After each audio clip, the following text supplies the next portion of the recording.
coming down the road. Our drive.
My neighbor Andy and I have quite often debates about this whole matter because this is not level.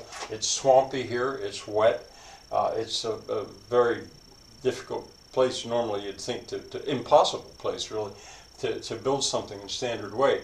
But I can put the legs of the bench on, and I have put them on concrete blocks. and 2 concrete blocks, one on top of the other, on this side because it's lower.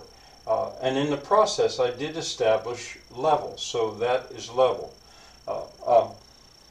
And now I'm proceeding to build a bench. Now what this actually is, there's 4 legs here. This is 4 foot. This will be 4 foot. Pretty sure, I'm thinking about that. And this is 4 foot, and this is 4 foot. This may be 40 inches and 44 inches, but I think this one's 44 inches. But anyway, so there's 4 legs. That's a bench. 4 legs. That's a bench. But the 2 benches are united at the top. They're going to share a roof going across there. So the whole thing will be 14 foot long, or 12, and 4 foot wide. That's the one bench. In the middle, I'll be able to walk through it. I'll put a gate there. I've got 2 others of these that I'm building other places for other reasons to carry line shafts. I might as well tell you, on either side of the lower barn, they're going to be carrier bearings for a line shaft, but that's not down here, that's up at the barn. All right, now, the windmill part. Well, I think that if I build a similar thing, maybe just one bench with 4 legs, or maybe probably the same sort of thing coming out in this direction, build a similar thing, then from that point and that point and that point, they'll be level, and I think I can make them strong enough that they can hold the legs of a windmill. Now, I had thought about this point and this point and this point. I don't want it that high. I thought about maybe it would be better to do it right in the center of this. It'd be interesting framing to do that. But at the moment, I'm thinking like this. An equilateral triangle there would be part of my plan. And then the center of the equilateral triangle, there I'll bring a shaft all the way down the ground. Sometimes windmills are done like that. And I'm pretty sure I can make my 3-legged cloth-sailed Portuguese style windmill to turn that shaft. But a shaft turning, even with say only a half horsepower, is a potentially dangerous thing. If someone's clothes get caught on it, somebody's hair, my hair, that's a potentially dangerous thing. So what I'll do there is I'll frame it in. At the very least, open frame. Yeah, it'll probably be open framing, but I'll shield that so nothing gets caught in it. And in the process, I can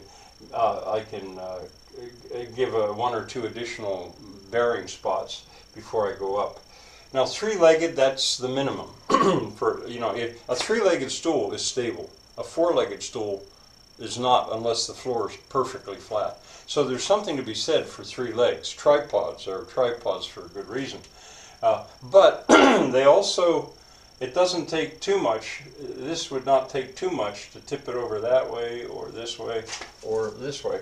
But I think I can combat that. Oh, and one other thing I didn't say here. I'll go from 3 as I frame up. I'll go to 6. And then ultimately to 12 corners as I go up, and then finally then I'll shift over to round. And I've never built a windmill before, but I'll then have something round, I don't know, maybe about this size, maybe a plywood piece from a spool, and that's what the windmill will turn on. So anyway, there's a prospectus, and as I say, I've taught this before, but I'm doing it again. Either today or tomorrow, I'm probably going to go down and film what's there as a baseline. As I say, you already saw it because I'm extremely mulching the area, but I have one bench built. So anyway, that's it for now.